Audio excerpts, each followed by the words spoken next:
ఒక మూడో విషయము ముళ్ళ పొద. చూడండి, అది చదవండి ఒకసారి. కొన్ని ముళ్ళ పొదల్లో పడిను, ముళ్ళ పొదలు ఎదిగి 18వ వచనం చదవండి. ఇతరులు ఈ ముళ్ళ పొదల్లో విత్తబడిన వారు వీరు వాక్యము విందురు గాని ఐంగిక విచారములను, ధనమోసనమును, మరి ఇతరమైన అపేక్షలను లోపల చొచ్చి వాక్యమును అణిచివేయటం వలన అది నిష్ఫలమగును. చూడండి, ఈ ముళ్ళ పొదల్లో పడిన ఈ విత్తనము ఒకవేళ పెరిగితే ముళ్ళ పొదలు ఏం చేస్తాయి? అణిచివేస్తాయి. ఈ ముళ్ళ పొదలను దేంతో పోల్చాడు తెలుసా? ధనముతో పోల్చాడు దేవుడు. దేంతో? ధనము, డబ్బుతో.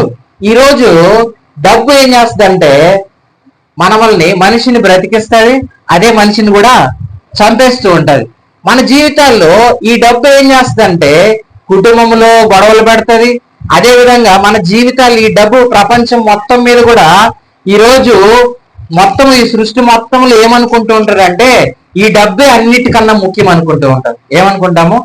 ఈ డబ్బు కావాలి. మీకు ఒక రెఫరెన్స్ ఇస్తాను, ఒకసారి చదవండి దాన్ని. 1 తిమోతి రాసిన పత్రిక 6వ అధ్యాయము 9-10 వచనాలు. ధనవంతులగుటకు అపేక్షించు వారు శోధనలోను గురిలోను అవివేక యుక్తములను హానికరములైన అనేక దురాశల్లోను ఉందురు. చూడండి, ధనవంతులు ఏం చేస్తారంట? వాళ్ళకి ఆశ దేనిపైన ఉంటది? దురాశ ఉంటది.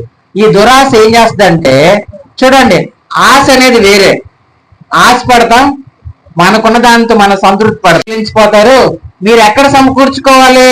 పరలోకములో మీ ధనమును మీరు సమకూర్చుకుంటే దాన్ని మీ దగ్గర నుంచి ఎవరు కూడా తీసుకుని వెళ్ళరు అని చెప్తారు. అయితే మనం జ్ఞాపకం చేసుకోవాలి.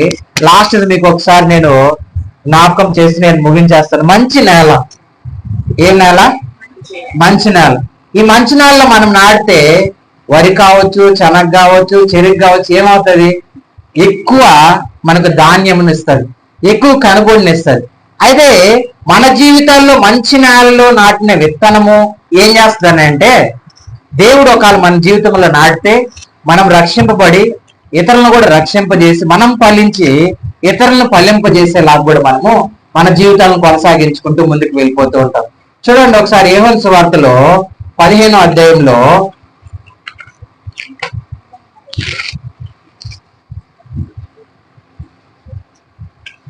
4వ వచనం ఒకసారి చదువు. 4 నా యందు నిలిచియుండుడి, మీ యందు నేను నిలిచియుండును. తీగ ద్రాక్షవల్లిలో నిలిచి ఉంటే గాని తనంతట తానే ఎలాగ ఫలింపదో అలాగే నా యందు నిలిచి ఉంటేనే కానీ మీరును ఫలింపరు. ఏం చేయాలంట? ఈ విత్తనం మనలో ఫలింపాలనంటే మనం ఎవరిలో ఉండాలంట? దేవుని యందు ఉండాలి, ఆయనలో నిలిచి ఉండాలి. ఆయనలో నిలిచి ఉంటే మనం ఏమవుతాము? మనము ఫలిస్తాము. మనము ఫలించాలంటే మనం ఎవరిలో నిలిచి ఉండాలి? దేవునిలో నిలిచి ఉండాలి. మంచి ఫలములు అనంటే చూడండి, మంచి ఫలములు అని అనగానే మనకు గుర్తొచ్చేది ఆత్మీయమైన ఫలములు.